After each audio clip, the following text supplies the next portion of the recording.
The F-35 Lightning II materialized through the driving rain like a metallic phantom, its engines screaming over Edwards Air Force Base at 2:47 a.m.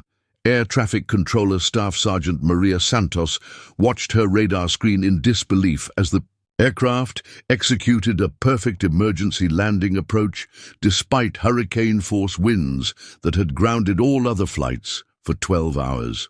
"Tower, this is unknown aircraft requesting immediate emergency landing," crackled through the radio, the voice barely audible through atmospheric interference. "Fuel critical, electrical systems failing." Santos grabbed her headset, her training taking over despite the impossibility of what she was witnessing. "Unknown aircraft, Edwards Tower. You are cleared for emergency landing runway 27. Be advised, current winds gusting to 90 knots, visibility near zero." "Copy, Edwards. Coming in hot." The F-35 touched down with precision that defied the weather conditions, its landing gear hitting the runway exactly on centerline, despite crosswinds that would challenge even the most experienced pilots. Santos watched the aircraft taxi toward the emergency response area, where fire trucks and medical teams were already positioning despite orders that had grounded all operations. "Sergeant Santos," Colonel James Mitchell's voice cut through the control tower's tension as he burst through the door, his uniform soaked from the sprint across the tarmac. "What's the status on that emergency landing?" "Sir, F-35 on deck. Pilot responding but not yet out of aircraft." "Sir," Santos hesitated, checking her computer screens again. "There's something you need to know about this aircraft." Colonel Mitchell studied the radar data, his expression shifting from concern to confusion. "This tail number. This aircraft was reported destroyed 6 months ago, pilot listed as killed in action." Through the tower windows, they could see emergency crews surrounding the F-35, but the canopy remained closed. Standard protocol called for immediate pilot extraction after emergency landing, but something was preventing the crew from accessing the cockpit. "Sir," Airman Davis called from the communications console, "the pilot is requesting to speak with base commander personally. Says it's a matter of national security." Mitchell grabbed the radio. "Unknown pilot, this is Colonel Mitchell. Acting base commander. Identify yourself immediately." The response that came through the radio made every person in the control tower freeze.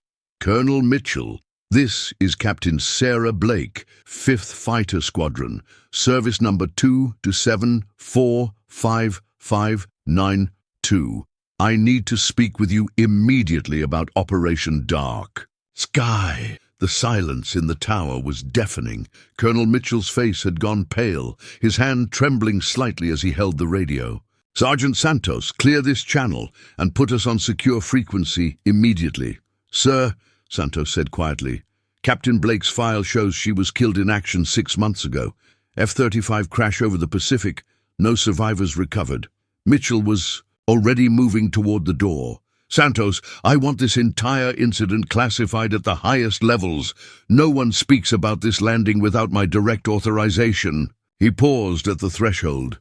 "And get me General Harrison on secure line immediately." As Mitchell ran toward the aircraft through the storm, Santos found herself staring at computer records that made no logical sense.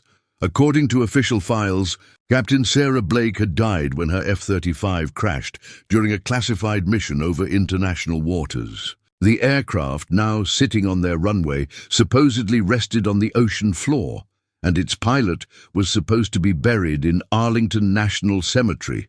But someone was sitting in that cockpit, someone who knew Blake's service number and details about Operation Dark Sky that weren't in any accessible database. Through the storm, emergency crews had established a perimeter around the F-35, but they were keeping their distance. The aircraft's systems were still active, its engines cooling but ready for immediate restart. Everything about the situation suggested a pilot, prepared for rapid departure rather than standard post-flight procedures. Colonel Mitchell reached the aircraft as the canopy finally began to open.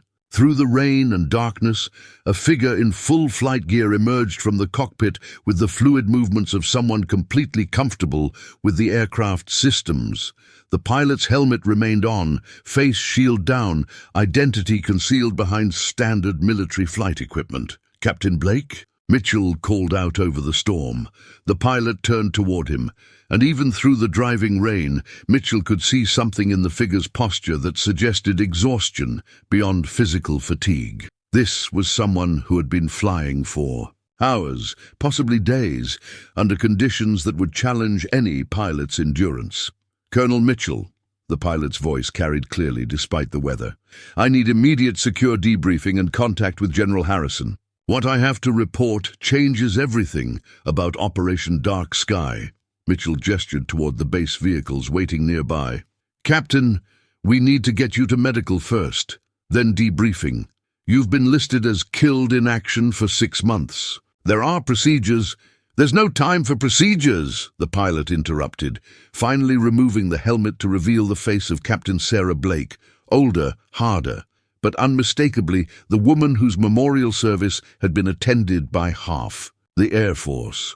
"Colonel, Operation Dark Sky isn't what we were told. The mission we flew 6 months ago, the crash that supposedly killed me, it was all designed to hide something that threatens national security." Mitchell stared at the woman who was supposed to be dead, his mind struggling to process implications that extended far beyond a miraculous survival story. "Captain Blake, you need to understand the magnitude of what you're saying. Your death was confirmed by multiple sources. Your aircraft was tracked until it disappeared from radar." Blake's expression was grim as she gathered equipment from her cockpit with practiced efficiency.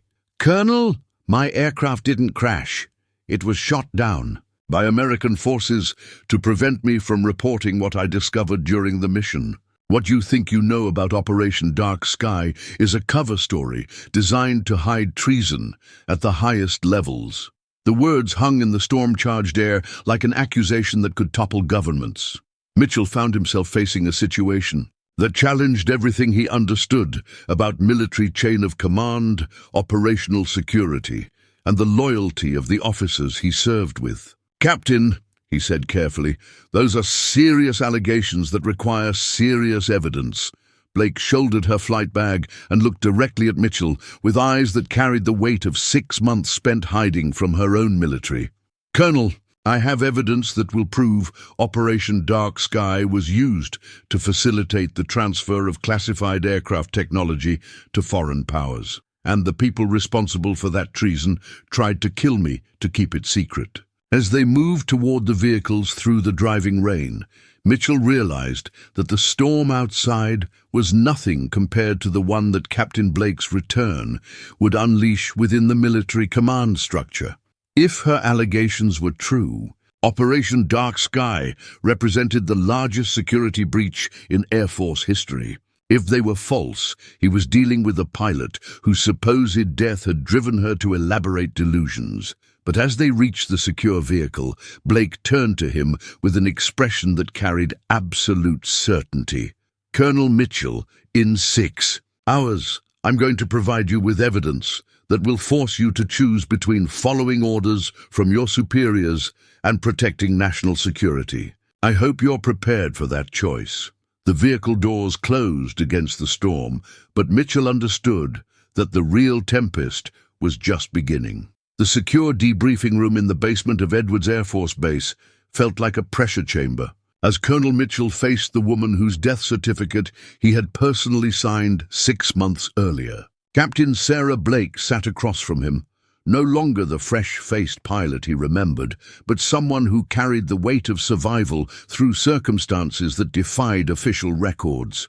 "Captain Blake," Mitchell began, consulting files that made less sense with each page. "According to our records, your F-35 crashed into the Pacific Ocean during Operation Dark Sky on December 15th. Satellite tracking showed your aircraft descending rapidly with no ejection signal. Recovery teams found debris consistent with catastrophic structural failure." Blake's expression remained steady as she opened a waterproof case that had survived whatever ordeal she'd endured. Colonel, those records are falsified. My aircraft didn't crash. It was forced down by two F-22 Raptors, operating under classified orders that I wasn't briefed on. She pulled out a tablet containing data that made Mitchell's blood run cold. These are recordings from my aircraft's black box, including radar contacts with American military aircraft that engaged me with hostile intent. Mitchell studied the data streams showing flight patterns, weapon lock indicators, and communication. Intercepts that painted a picture of deliberate attack rather than mechanical failure. Captain, if what you're showing me is accurate, it suggests American pilots were ordered to shoot down an American aircraft. Not just any aircraft, Blake corrected grimly. An aircraft carrying evidence of technology transfer that could compromise every stealth program in the Air Force inventory. The door to the debriefing room opened as General Patricia Harrison entered, her expression mixing relief with barely controlled anger. Mitchell had known Harrison for 12 years, but he'd never seen her look this shaken. "Sarah," Harrison said quietly, "when I got the call that you were alive, I didn't believe it. We mourned you. Your family had a funeral. Your squadron held a memorial." Blake stood, maintaining military bearing despite 6 months of unofficial existence. "General Harrison, I'm sorry for what my family went through, but staying dead was the only way to gather evidence about what really happened during Operation Dark Sky." Harrison activated countermeasures that would prevent any electronic surveillance of their conversation. "Sarah, I need you to understand something. The official story of your death wasn't just a cover-up, it was protection. There are people who wanted you dead for what you discovered, and letting them think they succeeded kept you safe." Mitchell looked between the two women, understanding that he was witnessing the revelation of secrets that extended far beyond his clearance level. "General, what exactly was Operation Dark Sky designed to accomplish?" Harrison gestured for Blake to continue her briefing. "Captain Blake was part of a classified mission to test new stealth technology against simulated enemy radar systems. What she discovered during that mission threatened to expose a network of defense contractors who were selling that technology to foreign governments." Blake activated her tablet, showing classified documents that made Mitchell's stomach drop. "Colonel, Operation Dark Sky was being used as cover for technology demonstration flights that allowed foreign intelligence services to analyze our most advanced stealth capabilities. The evidence was overwhelming. Flight plans that exposed aircraft to foreign surveillance, communication protocols that broadcast classified information, and financial records showing payments to defense contractors from shell companies linked to foreign governments. "Who authorized this?" Mitchell asked, though he was beginning to suspect the answer would challenge everything he believed about military command structure. "Deputy Secretary of Defense Marcus Webb," Blake replied, her voice carrying the weight of betrayal, along with 3 generals and 12 defense contractors who were profiting from the systematic compromise of American air superiority. General Harrison's expression was grim. "Sarah, when you went missing, we launched an investigation that confirmed your suspicions, but Webb's people moved faster than we anticipated. They falsified your death to prevent you from testifying, and they've been systematically eliminating everyone connected to the real Operation Dark Sky." Mitchell felt the ground shifting beneath everything he'd believed about military loyalty and national security. "General, are you telling me that senior Defense Department leadership has been committing treason?" "I'm telling you that Captain Blake's survival is the only thing standing between a treason network and complete impunity," Harrison replied. "She has evidence that could expose the largest security breach in military history." Blake pulled up financial records that showed millions of dollars flowing from foreign governments through defense contractors to American military officials. "Colonel Mitchell, every technological advantage our Air Force has developed over the past 5 years has been compromised. Our enemies know exactly how to defeat our stealth technology because we sold it to them." The magnitude of the betrayal was staggering. Mitchell tried to process the implications of systematic technology transfer that had neutered American air superiority while enriching the officials responsible for protecting it. "What's your plan?" he asked General Harrison. "Originally, we hoped to gather enough evidence to prosecute through normal channels," Harrison replied. "But Webb's network has people at every level of the Justice Department and Pentagon. Normal channels have been compromised." Blake leaned forward, her expression carrying the determination of someone who had spent 6 months planning for this moment. "Colonel, we're going to expose everything publicly, every document, every financial transaction, every piece of evidence that proves American military technology has been systematically sold to our enemies." Mitchell understood the implications immediately. That level of disclosure would compromise ongoing operations, reveal classified capabilities, and potentially endanger personnel worldwide. "The alternative," Blake said quietly, "is allowing continued technology transfer that will eventually cost thousands of American lives when our enemies use our own weapons against us." Through the secure room's communication system, an urgent alert began sounding. General Harrison checked her secure tablet, her expression shifting to alarm. "Sarah, Webb's people know you're alive. Satellite surveillance detected your landing, and they're mobilizing response teams to contain the situation." Blake was already moving toward her equipment bag. "How long do we have?" 30 minutes before they lock down this base and classify everyone here as security threats," Harrison replied grimly. Mitchell realized he was facing the choice that Blake had warned him about: follow orders from superior officers who might be traitors, or help expose a conspiracy that could destroy his career and potentially his life. "General Harrison," he said slowly, "what exactly are you asking me to do?" "Colonel Mitchell," Blake answered before Harrison could respond, "we're asking you to help us get this evidence to people who can act on it without being compromised by Webb's network. And if I refuse," Blake's expression was matter-of-fact, "then in 30 minutes you'll be detained as a security risk. This evidence will disappear, and the treason network will continue selling American military secrets until our enemies achieve technological parity." The weight of decision pressed down on Mitchell like a physical force. Everything in his training told him to follow chain of command and trust established procedures. But the evidence Blake had presented suggested that chain of command had been compromised at levels that made normal procedures meaningless. Through the facility's communication system, announcements began directing all personnel to remain in current locations pending security verification. Webb's people were already implementing containment protocols.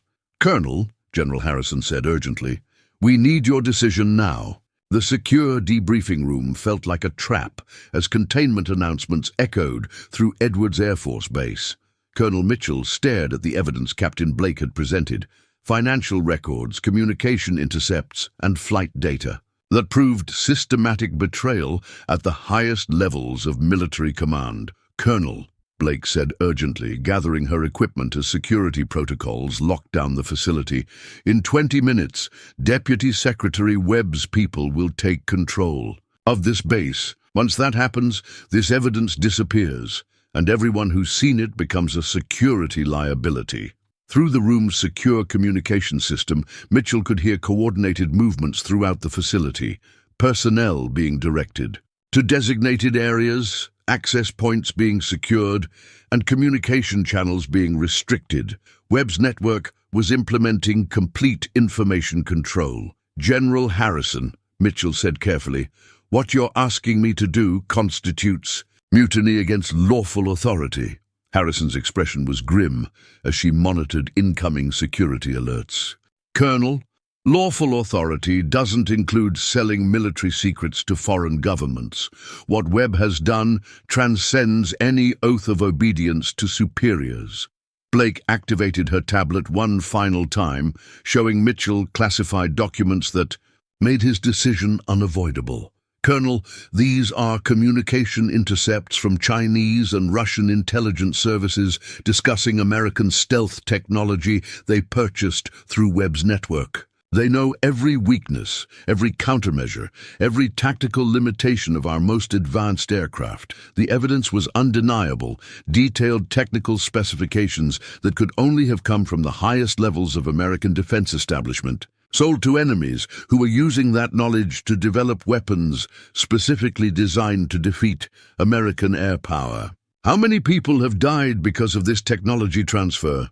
Mitchell asked. 3 pilots we know of, Blake replied quietly, shot down by enemy aircraft using American-designed countermeasures.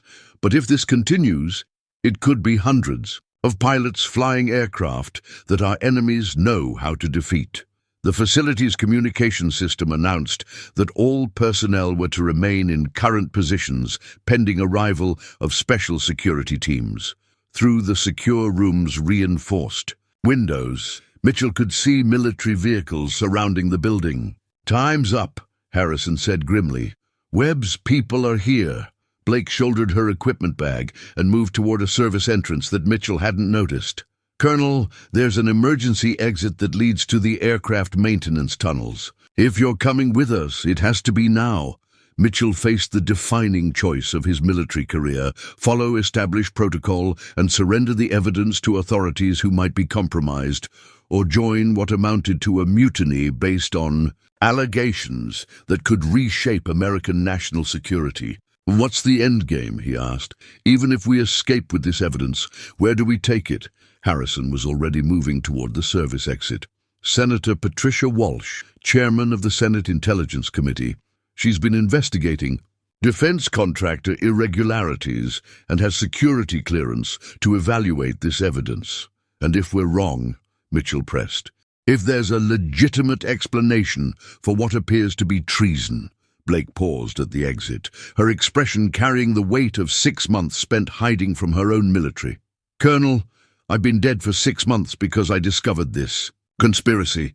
If we're wrong, the worst that happens is we're court-martialed for insubordination. If we're right and do nothing, American pilots will keep dying because our enemies know exactly how to kill them." The sound of boots in the corridor outside made the decision urgent. Webb security teams were conducting systematic searches, moving through the facility with the efficiency of people who knew exactly what they were looking for. "Colonel Mitchell," Harrison said formally, "I'm invoking emergency protocols under Section 12 of the Military Justice Code. I have reasonable belief that senior command authority has been compromised by foreign influence, and I'm requesting your assistance in preserving evidence of that compromise." The legal justification was thin, but technically valid. Military officers had obligation to disobey orders that served foreign interests rather than American national security. But proving that defense would require surviving long enough to present evidence to appropriate authorities, Mitchell made his choice by moving toward the service exit. "General Harrison, I'm following your lead under emergency protocols, but I want it on record that I'm acting under your direct orders." The service tunnel was narrow and dark, designed for maintenance access rather than personnel movement. Blake led the way with practiced efficiency, suggesting she'd spent considerable time planning emergency escape routes from Edwards Air Force Base. "How long have you been planning this?" Mitchell asked as they moved through tunnels that connected to aircraft hangars across the facility. 6 months, Blake replied. "Ever since I realized that my supposed death was the only thing keeping me alive long enough to gather evidence." Behind them, they could hear sounds of systematic search. Doors being forced, rooms being cleared, and radio communications coordinating a manhunt that suggested Webb's people knew exactly who they were looking for. "Sarah," Harrison said as they reached a junction in the tunnel system. "Where's your aircraft?" "Hangar 7, fueled and prepped for immediate departure," Blake replied. "But they'll have air traffic control locked down. Even if we reach the aircraft, we can't take off without authorization." Mitchell understood the tactical problem immediately. What about declaring an emergency? Medical evacuation or equipment? Malfunction that requires immediate departure? Blake's expression shifted to something approaching admiration. "Colonel, that might actually work. If we can reach my aircraft and declare a medical emergency, air traffic control protocols require immediate clearance regardless of security restrictions." The tunnel opened into Hangar 7, where Blake's F-35 sat surrounded by maintenance equipment that suggested ongoing preparation for extended flight operations. But what caught Mitchell's attention was the additional equipment loaded into the aircraft. Communication gear, survival supplies, and data storage devices that indicated Blake had been preparing for more than simple escape. "Captain," he said, studying the modified aircraft, "this looks like you've been planning an extended independent operation." "Colonel, exposing Webb's network isn't just about delivering evidence to Senator Walsh," Blake replied, beginning pre-flight procedures with practice speed. "It's about staying alive long enough for that evidence to be acted upon. Webb's people have been systematically eliminating everyone connected to the real Operation Dark Sky."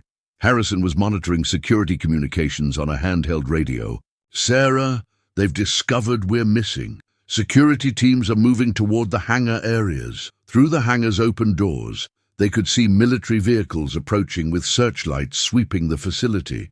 Webb's security teams were conducting a coordinated operation designed to prevent exactly what Blake was attempting. "General Harrison," Mitchell said as Blake completed her pre-flight checklist, "are you coming with us?" Harrison shook her head grimly. "Colonel, someone needs to stay behind to delay their response and provide cover for your departure.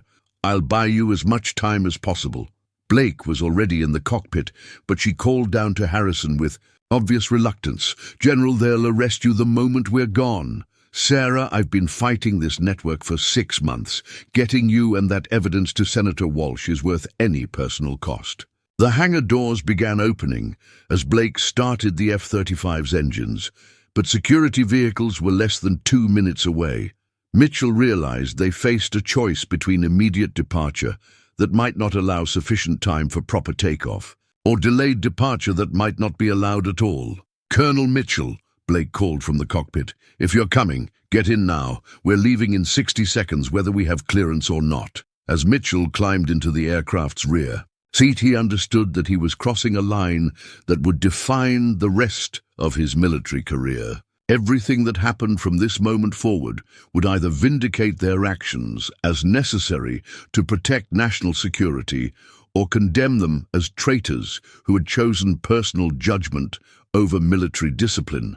"Tower, this is F-35 declaring medical emergency," Blake announced over the radio as the aircraft began taxiing toward the runway, requesting immediate emergency departure clearance. But instead of air traffic control, Webb's voice came through the radio with deadly authority. "F-35, you are ordered to shut down engines and surrender aircraft immediately.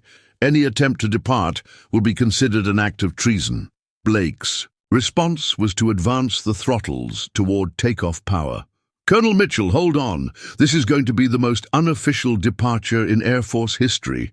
The F-35 screamed down Edwards Air Force Base runway at maximum thrust, while security vehicles raced to intercept from multiple directions. Captain Blake's hands moved across the controls with deadly precision as she calculated takeoff speeds against the distance remaining before collision with military vehicles that were attempting to block their departure.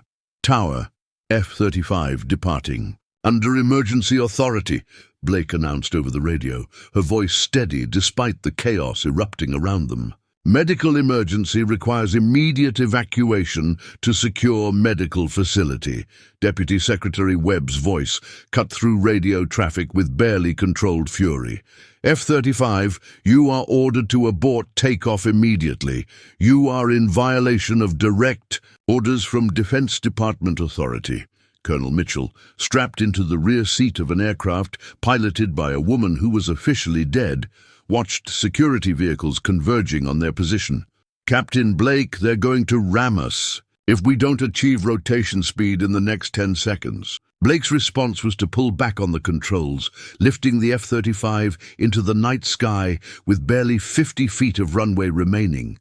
Below them, Security vehicles screeched to a halt as their intercept attempt failed by seconds. "Webb," Blake said, over the radio, abandoning all pretense of military protocol. "This is Captain Sarah Blake, the pilot you tried to murder 6 months ago. I'm alive. I have evidence of your treason, and I'm going to deliver it to people who can act on it." The radio erupted with coordinated responses. Air traffic control demanding their flight plan, military command ordering immediate return to base, and Webb personally threatening court-martial and prosecution for treason. But Blake was already climbing toward cruising altitude, her flight path programmed for Washington, D.C., where Senator Walsh waited with the security clearance and political authority to evaluate evidence of the largest military betrayal in American history. "Colonel Mitchell," Blake said through the aircraft's internal communication system, "I need you to understand what we're flying into. Webb's network includes people at every level of military command. By the time we reach Washington, there will be aircraft waiting to intercept us." Mitchell studied the tactical display, showing their current position relative to air defense networks that were designed to protect American airspace from foreign threats, but which could just as easily be used against American aircraft carrying inconvenient evidence. "Captain, what makes you think we can reach Senator Walsh before Webb's people stop us?" Blake's smile was visible in the cockpit's reflection on the canopy. "Colonel, I've been officially dead for 6 months. During that time, I've learned things about defense networks that living pilots don't have access to. We're going to use routes and frequencies that Webb's people don't know exist.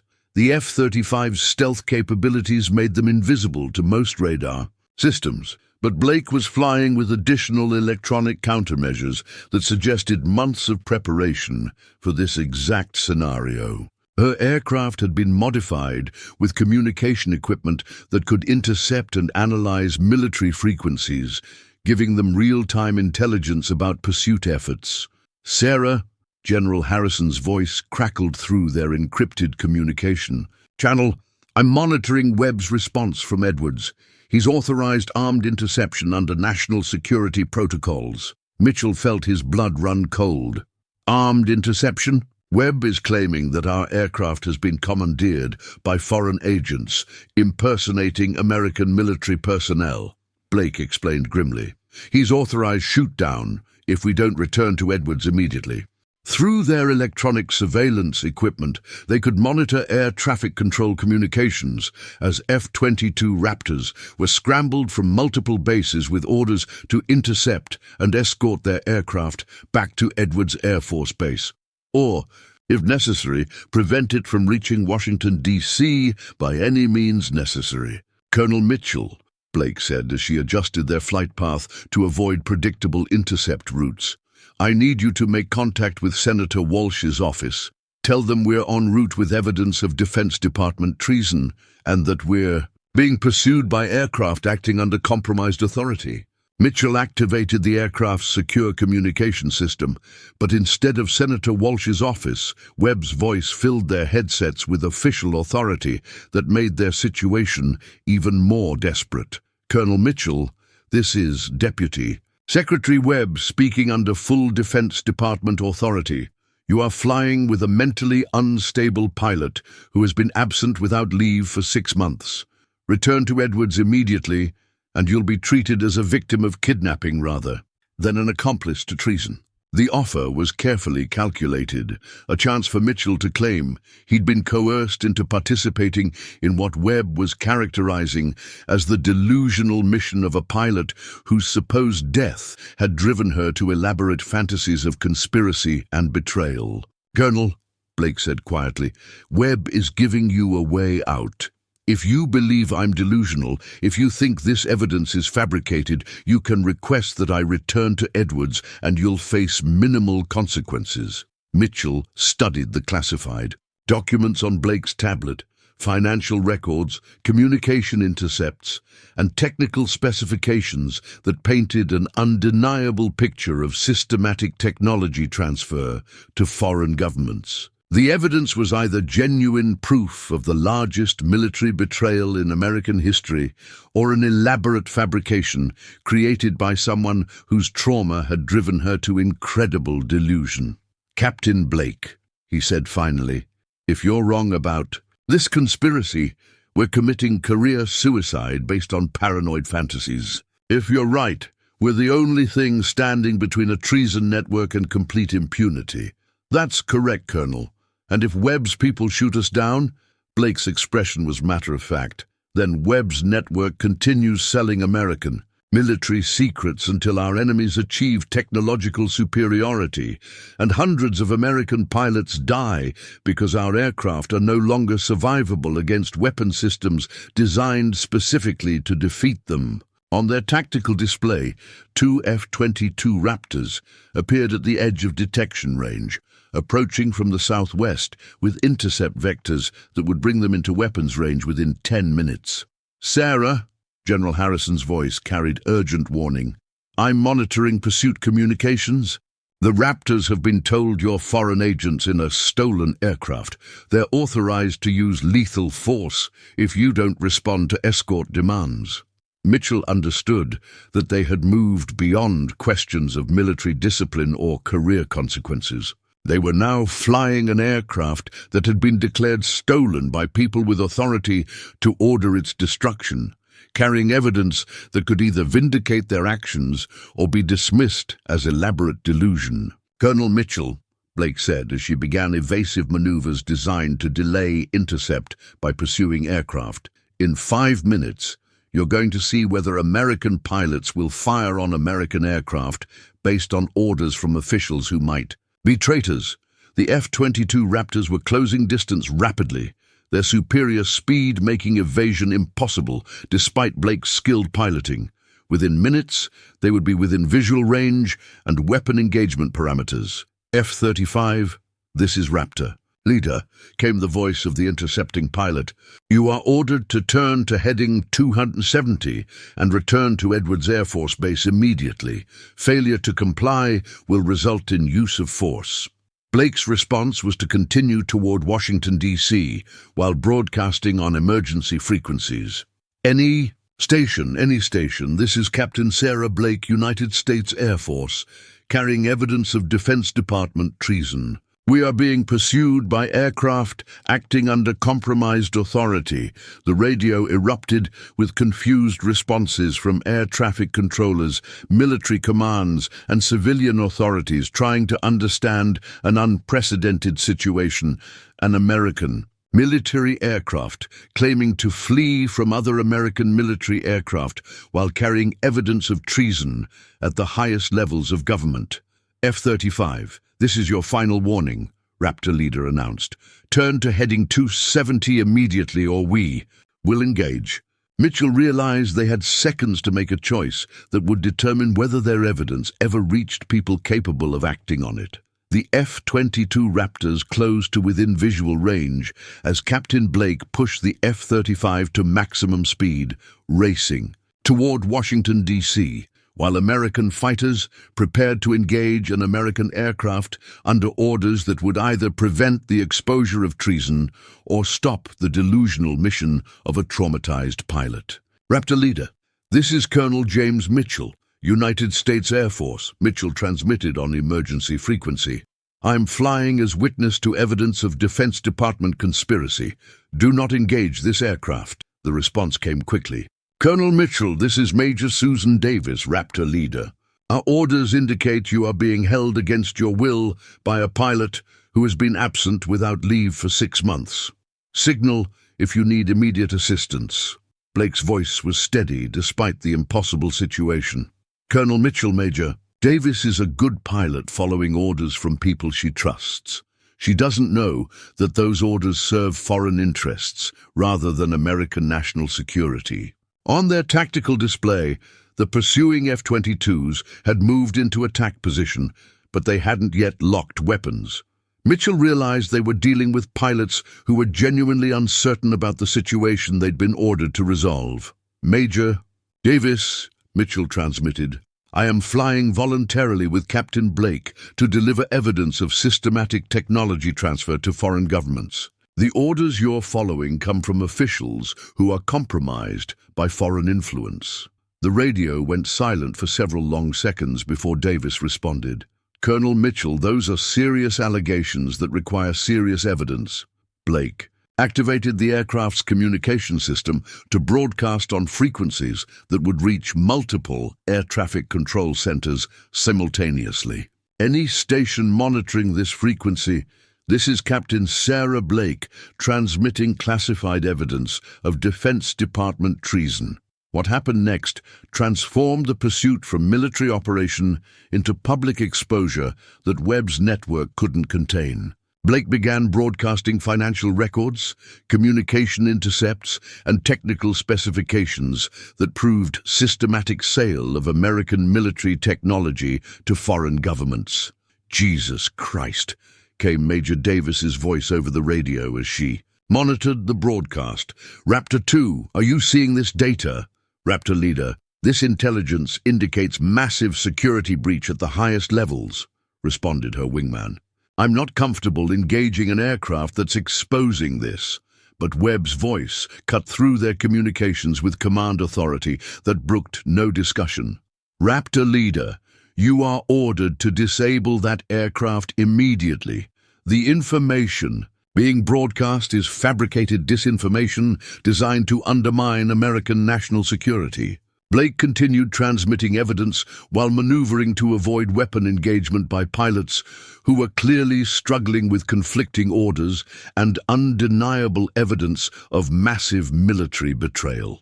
"Major Davis," Blake transmitted, "the evidence I'm broadcasting includes communication intercepts showing Chinese and Russian intelligence services discussing American stealth technology they purchased through Webb's network. Your F-22's vulnerabilities are detailed in documents they bought from American defense contractors." The tactical situation had transformed from pursuit into flying court proceeding, with evidence being presented in real time to pilots who had been ordered to prevent its disclosure. Mitchell watched Major Davis's aircraft as she processed information that challenged everything she'd been told about their mission. "Raptor leader," came a new voice over military frequency. "This is General Patricia Harrison at Edwards Air Force Base.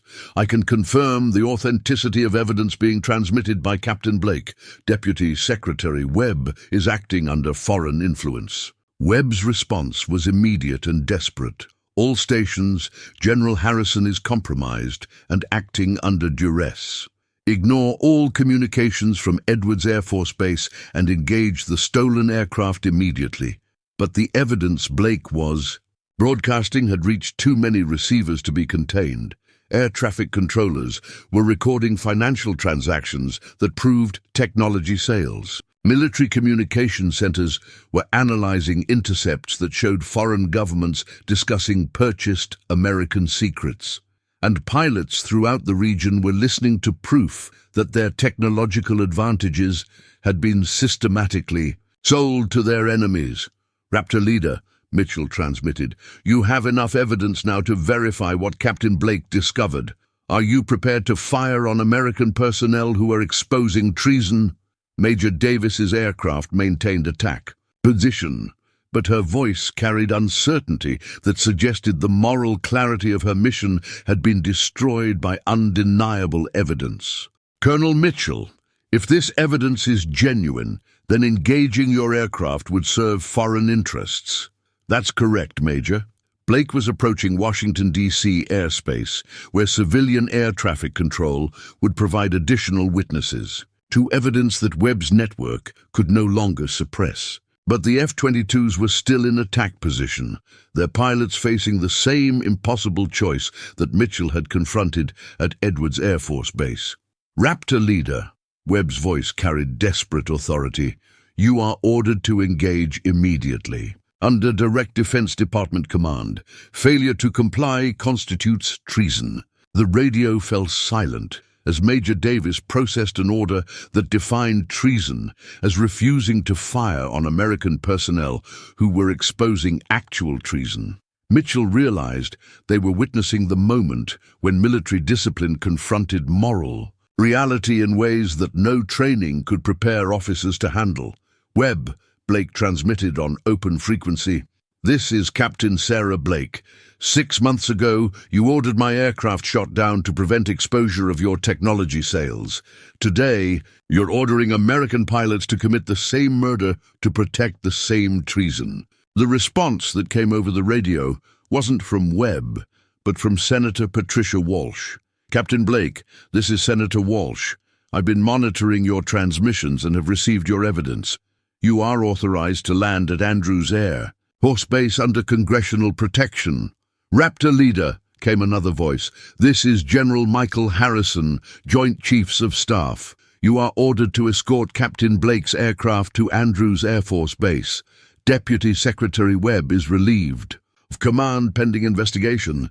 Major Davis's aircraft moved from attack position to escort formation as military command structure realigned around evidence that could no longer be suppressed or discredited. "Captain Blake," Davis transmitted, "Raptor Leader escorting you to Andrews. I apologize for nearly following orders that would have served foreign interests." As they approached Andrews Air Force Base with fighter escort instead of fighter pursuit, Blake turned to Mitchell with an expression mixing exhaustion and vindication.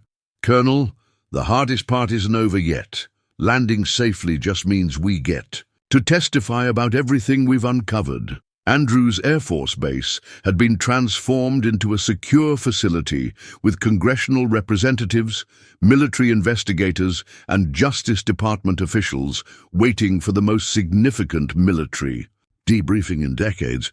But as their F-35 touched down, Blake's tactical display showed additional aircraft movements that suggested Webb's network wasn't finished. "Senator Walsh," Blake transmitted as they taxied toward the secure area.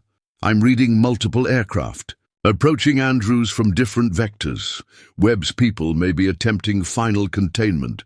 Through the aircraft's communication system, they could hear coordinated responses as military commands throughout the region processed the implications of evidence that had been broadcast to dozens of facilities simultaneously.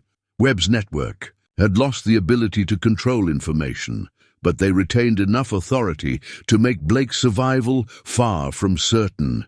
"Captain Blake," Senator Walsh's voice carried the weight of congressional authority, "you have my personal guarantee of protection while this evidence is evaluated.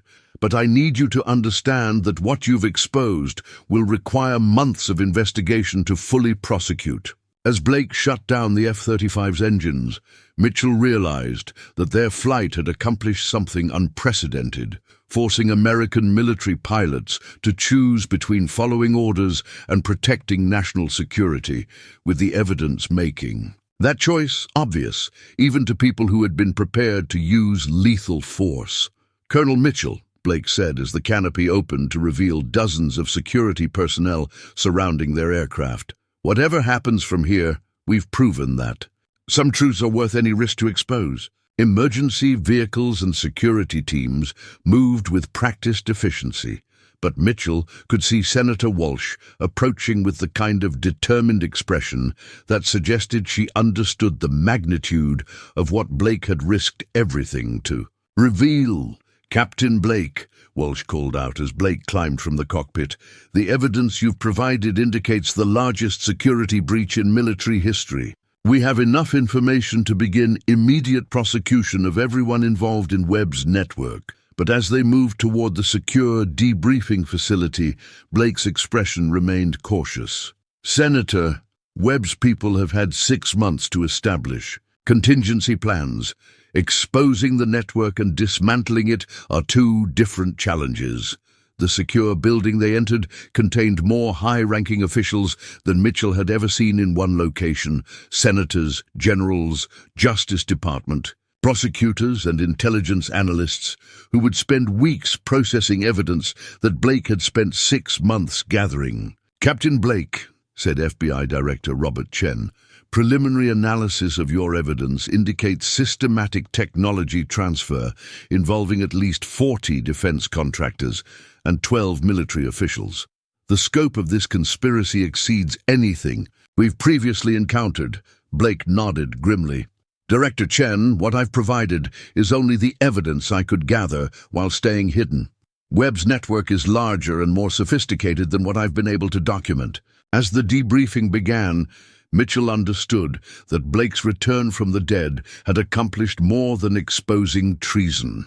It had forced American military and civilian leadership to confront the possibility that their most trusted institutions had been compromised by people willing to sell national security for personal profit. "Colonel Mitchell," Senator Walsh said, as investigators began processing evidence that would reshape American defense policy, "your decision to support Captain Blake may have prevented the complete compromise of American military technology."